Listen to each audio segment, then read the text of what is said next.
Ek dink almal wonder wat het in die Withuis gebeur. Solidariteit het 'n afspraak in die Withuis gehad met die Amerikaanse regering. Nou, die Withuis is maar die magsentrum van die grootste ekonomie in die wêreld, maar ook Suid-Afrika se belangrikste handelsvernoot. Daarom is gesprekke in die Withuis absoluut krities belangrik vir ons. Dit is ook nie elke dag waar 'n mens geleentheid kry om gesprekke te voer in die Withuis self nie. Dit volg natuurlik op gesprekke wat Solidariteit ook gehad het met die State Department of dan die buitelandse sake afdeling, maar ook met verskeie lede van die Amerikaanse Kongres. Solidariteit het vir die Withuis en president Trump spesifiek gevra dat daar 'n uitvoerende bevel geteken moet word om tariefverligtings vir Suid-Afrika te bring. En ons het op spesifieke bedrywe gefokus en daardie bedrywe sluit in die motorvervaardigingsbedryf, die tekstielbedryf, die mynbedryf en natuurlik die landboubedryf. Ons het op hierdie bedrywe ook gefokus omdat dit deel is van die AGOA-wet. Dit is natuurlik 'n wet wat tariefverligtings vir Suid-Afrika gebring het. En ons het gesê dat dit dus relatief administratief eenvoudig is om dit te implementeer, want daar is bestaande AGOA-kodes en dit kan gebruik word as voertuig om hierdie tariefverligting te bring. Dis die een belangrike ding wat ons gevra het. Dan het ons ook gepraat oor 'n alternatief en dit is dan hulppakkette vir sekere bedrywe. En dan het ons ook in ons gesprekke gekyk na wat die moontlikhede is rondom spesiale ekonomiese zones. En dit is iets wat Solidariteit al in 2019 vir die Suid-Afrikaanse regering voorgestel het. Terselfdertyd sê ons dat die druk op die Suid-Afrikaanse regering moet gehou word. Hierdie uitvoerende bevel is dus 'n tussentydse bevel terwyl daar onderhandel word vir 'n finale handelsooreenkoms. Ons het ook gevra dat dit belangrik is en daarom is hierdie uitvoerende bevel vir ons belangrik dat gewone Suid-Afrikaners nie gestraf moet word vir roekelose beleid van 'n klein klompie regeringsamptenare nie. En daarom het ons gevra dat die druk op hulle gesit moet word en dat Suid-Afrikaners verligting moet kry. Dit is in kort wat ons gevra het by die Withuis. Maar Jaco Kleinhans is daar op die oomblik by die Withuis en ons gaan vir Jaco vra om vir ons kort opsomming te gee van wat daar gebeur het. Dankie Dirk, ja, ons staan hier reg voor die Withuis in Washington DC.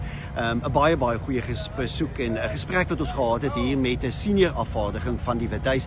Dis mense wat daagliks met president Donald Trump saamwerk oor sy Afrika-beleid en sy beleid oor Suid-Afrika. En dit is baie belangrik om weer te bevestig dat president Trump regtig ingestel is op Suid-Afrika. Ons het die bevestiging gekry. Ek en kollega Werner Human het vandag gehoor dat president Trump praat nog die hele tyd oor Suid-Afrika. Hier is 'n ernstige fokus in die Withuis oor Suid-Afrika, maar ook oor die Afrikaner. En ek dink dit is belangrik dat ons dit moet erken en dat daar natuurlike begrip is vir die gevolge van die invoertariewe. Die 30% invoertariewe, daar is hier by die Withuis besef dat dit ernstige implikasies vir ons het, vir ons lede het, vir baie Suid-Afrikaners het, baie bedrywe in Suid-Afrika, baie maatskappye wat reeds afleggings, kennisgewings aan hulle werknemers gee.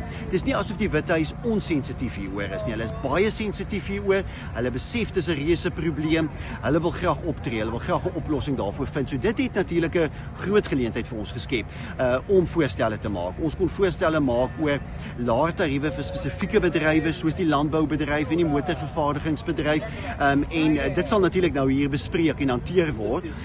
Ons kon ook ander alternatiewe voorstelle maak oor spesifieke verligting en hulp aan sekere sektore in Suid-Afrika. Wat baie belangrik is dat die Withuis, soos die Amerikaanse Departement van Buitelandse Sake, die leierskap van die Amerikaanse Kongres sê 'n ekonomiese ooreenkoms, 'n goeie handelsooreenkoms wat ons almal graag wil hê tussen Suid-Afrika en Amerika sal slegs moontlik wees met sekere politieke toegewings. En dit sê ons eintlik al vir 6, 7 byna 8 maande, dat daar moet toegewings wees oor kwessies soos die rassewette, die sing voortdurend van die lied Kiel de Boer, die verskeie ander uitdagings, eiendomsreg met die onteieningswet wat 'n reuse uitdaging vir die Amerikaners is. Die Amerikaners glo in eiendomsreg. Hulle glo in menseregte, hulle glo dat dinge soos rassewette wat 'n permanente aard begin kry in Suid-Afrika, is nie aanvaarbaar nie.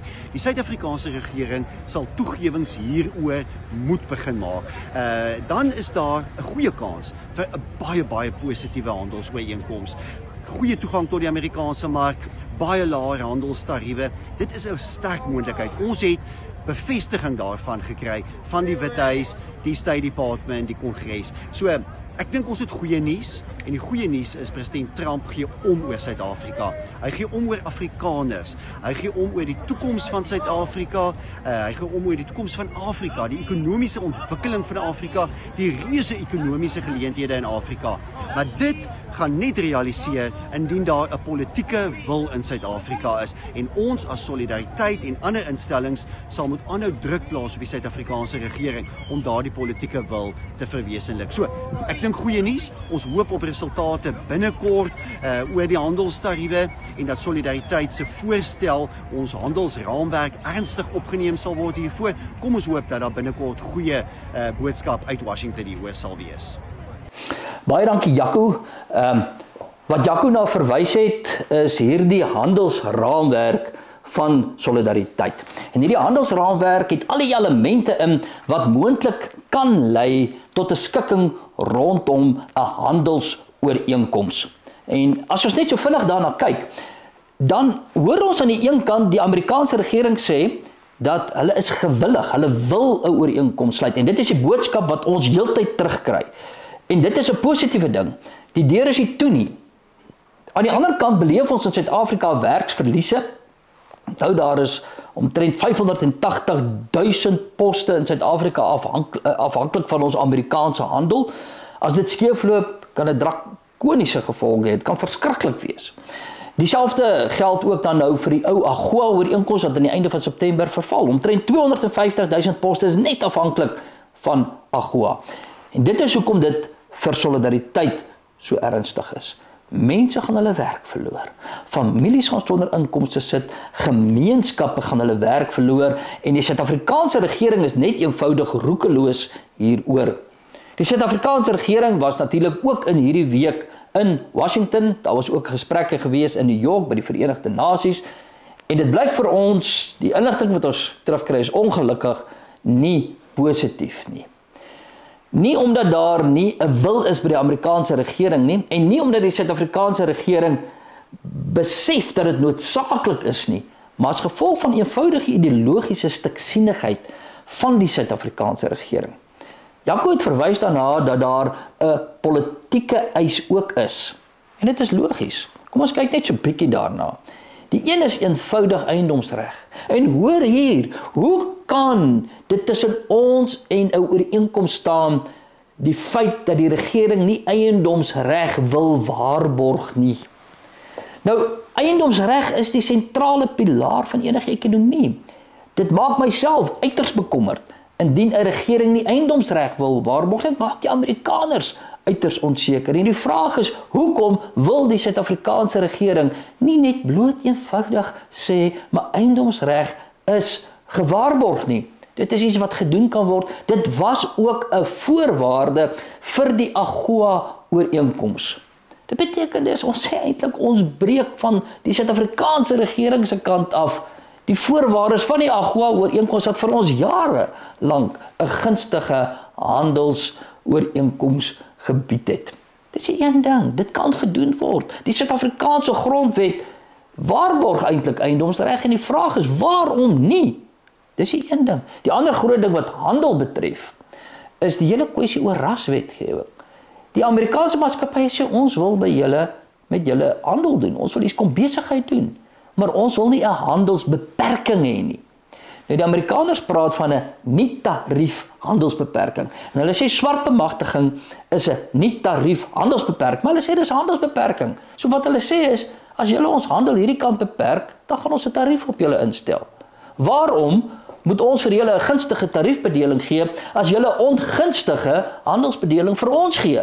Dis waaroor die swart ekonomiese bemagtiging gaan. Nie een of ander groot ideologiese ding van die Amerikaners se kant af nie. Hulle sê ons wil met julle handel dryf en julle beperk ons. En dit is natuurlik so dat die Amerikaanse maatskappye het nou niks te doen met die verlede nie. Inteendeel, hulle is hier om handel te bring in die hede. Weereens, dit kan gedoen word. Dit is eintlik relatief eenvoudig as jy nie ideologies absoluut stiksienig is nie. En al twee hierdie kwessies kan daar oplossings voor gekry word. Die mense wat die prys betaal vir hierdie is honderde duisende gewone Suid-Afrikaners en daarom druk ons so absoluut hard hiervoor. Die by verre, die meerderheid mense wat geraak word is tradisioneel kiesers van die ANC. Dit is eintlik maar Kusatu-lede, NAM-lede, NUMSA-lede. Dis hulle wat grootliks geraak word, natuurlik ons lede ook. Maar die werklikheid is, hierdie is nie 'n wit ding of Afrikaner ding of sien, dis gewone mense in Suid-Afrika wat hulle werk op in groot getalle gaan verloor. Ons kry amper daagliks afleggingskennisgewing en dit is hoekom ons so sterk daaroor voel. En dan die ander kwessies soos byvoorbeeld die sing van 'n lied wat sê mense moet doodgemaak word en dan prioriteits op misdaad wat mense martel en wat buite verhouding hoog is. Dit is natuurlik goed, dis goed dat AfriForum ook hanteer en wat hierdie week ook dinge daaroor sê. Die kort en die lank is dus, daar is 'n moontlikheid vir 'n handelsooreenkoms. Solidariteit het nou voorstelle gemaak om daarby uit te kom. Ons glo dit gee 'n ontknoping. Ons het verskeie gesprekke gehad met die Suid-Afrikaanse regering op 'n informele manier, op 'n meer formele manier, maar is net asof hulle net nie verby hulle ideologie kan kom nie en ons gewone mense betaal op die oomblik die prys. Ek sluit af deur net weer te sê, waar het hierdie gesprekke vandaan gekom? Hoekom het ons nou met die Withuis gepraat en praat ons weer met die State Department en so aan? Ons het hierdie handelsooreenkoms op 1 Augustus vir beide president Trump en Ramaphosa gestuur. President Ramaphosa het dit net eenvoudig geïgnoreer en president Trump het vriendelik teruggekom en hulle was bereid om met ons te praat. Ons het 'n dispuut verklaar teen die Suid-Afrikaanse regering by Netlek hieroor. Dit beteken dus, ons is nou in dispuut met die Suid-Afrikaanse regering, ironies genoeg, omdat hulle nie dit wil doen nie. En ons is in gesprek met die Amerikaanse regering. En ek dink die voorstelle wat ons op die oomblik op die tafel het, dit is uitvoerende bevel, moontlike hulppakkette of moontlike spesiale ekonomiese zones, wat ons nou verder na kyk, dit het ons aan die Suid-Afrikaanse regering gemaak. Ek dink daar is antwoorde, daar is moontlikhede daar. Ons spreek elke politieke kwessie hier aan, ons maak hier voorstelle hoe die handelsdispuut ontknoop kan word, deur die ou AGOA-kodes, dit word alles hier ingesit. So ons is dus op 'n punt om 'n baie goeie oplossing en raamwerk daar te stel. Ons doen 'n oproep op die Suid-Afrikaanse regering om in gesprek met ons te tree. Ons het dit al gedoen deur briewe, dit versoek, maar ons kan 'n antwoord kry indien ons by mekaar kan uitkom, indien hierdie enkele punte aangespreek word, en ons dink dit sal sin maak indien daar op 'n dringende basis in Suid-Afrika weggedoen word met harde ideologie, dat ons mekaar vind en dat ons 'n ooreenkoms na die Amerikaanse regering vat, wat nie net handel is nie, maar ook voldoen aan die politieke eise van die Amerikaanse regering. Ons het as land dit nodig. Op Solidariteit se YouTube kanaal is daar wonderlike inligting en nuus en video's en natuurlik die potsending, die Solidariteit wêreld met al sy episodes is daar. Ons vra of julle volg Solidariteit se YouTube kanaal en wees ingelig.